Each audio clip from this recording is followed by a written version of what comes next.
ये 3 तस्वीरें खाड़ी युद्ध की असल कहानी है। इन्हीं 3 तस्वीरों में छिपा है आगे का प्लान।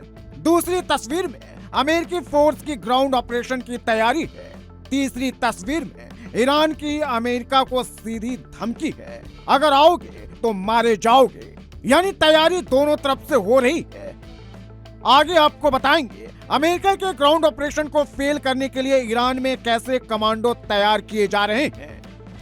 लेकिन पहले राष्ट्रपति ट्रंप का वो बयान जान लीजिए जिसमें उन्होंने ईरान में सेना उतारने का संकेत दिया है। सच कहूं तो मेरी पसंदीदा चीज ईरान में तेल पर कब्जा करना है, लेकिन अमेरिका में कुछ मूर्ख लोग कहते हैं कि आप ऐसा क्यों कर रहे हैं। वे मूर्ख लोग हैं। हो सकता है हम खार्ग द्वीप पर कब्जा कर लें, हो सकता है न करें, हमारे पास कई विकल्प। इसका मतलब ये भी होगा कि हमें कुछ समय के लिए खार्ग द्वीप पर रहना होगा। यानी अमेरिका खार्ग आइलैंड से ग्राउंड ऑपरेशन की शुरुआत कर सकता है। हालांकि इसके अलावा भी कई और ऑप्शन पर अमेरिकी अधिकारी विचार कर रहे हैं। अमेरिका ने इस मिशन को पूरा करने के लिए शक्तिशाली वॉरशिप यूएसएस त्रिपोली को फारस की खाड़ी के करीब तैनात कर दिया है। साथ ही 3500 घातक मरीन कमांडो और नौसैनिकों की बड़ी फोर्स भी एक्शन मोड में है। इसके अलावा पेंटागन लगभग 10,000 अतिरिक्त सैनिकों को भी मिडिल ईस्ट में संवेदनशील स्थानों पर तैनात करने के बारे में विचार कर रहा है। कुल मिलाकर अब तक युद्ध वाले क्षेत्र में 50,000 सैनिकों की तैनाती हो चुकी है। पिछले 1 महीने की लड़ाई में अमेरिका को जो हासिल करना था वो अब तक नहीं हुआ है, और यही वजह है कि अमेरिका फुल एंड फाइनल की तैयारी में है। डोनाल्ड ट्रंप का मकसद है ईरान की सत्ता में अपना आदमी बैठाना, ईरान के न्यूक्लियर प्रोग्राम को रोकना, मिसाइल क्षमता को पूरी तरह तबाह करना, नौसेना और एयरफोर्स को कमजोर करना, ईरान प्रॉक्सी टेरर नेटवर्क को खत्म करना, स्टेट ऑफ होर्मुज को सुरक्षित करना।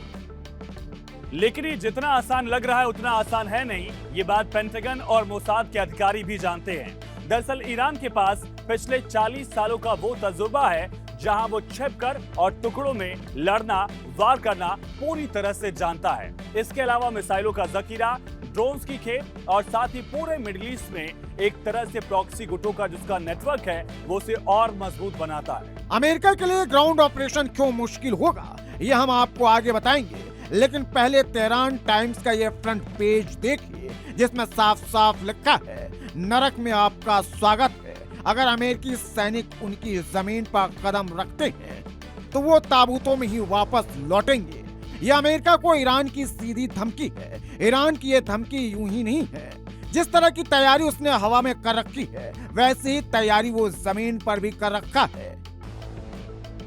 ये वीडियो प्रतीकात्मक जरूर है, लेकिन इस वीडियो में बताया गया है कि कैसे अमेरिका के लिए ईरान में उतरना जान गंवाना होगा, कैसे समंदर से लेकर जमीन तक ईरान की सेना दुश्मन को मौत की नींद सुलाने के लिए तैयार बैठी है।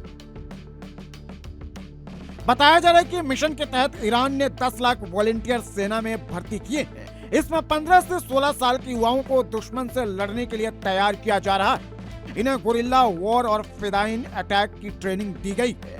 वॉलंटियर सैनिकों को बासित फोर्स और IRGC के अंडर भर्ती किया जा रहा है। इन सैनिकों की तैनाती ईरान के हर शहर गांव में की जा रही है। होर्मुज के पास केशम, खार्ग और लराक द्वीपों की खास मोर्चाबंदी की गई है। इन सैनिकों को अमेरिकी ट्रूप को खत्म करने और बंधक बनाने की ट्रेनिंग दी जा रही है। जिन आइलैंड के जरिए अमेरिका ईरान में घुसने का प्लान बना रहा है वहां ईरान के अतिरिक्त सैनिकों की तैनाती है। माइंस बिछाए गए हैं, mobile rocket launcher, anti ship मिसाइलें और ड्रोन स्वान तैनात हैं। इतना ही नहीं, ईरान की भौगोलिक स्थिति भी अमेरिकी जवानों के लिए सबसे बड़ा सिरदर्द बन सकती है। यानी साफ है कि boots on the ground America को और मुसीबत में डाल सकता है। ईरान के लड़ाके पहले से ही तैयार बैठे हैं। इंतजार अमेरिकी जवानों का है। ब्यूरो रिपोर्ट, जी मीडिया।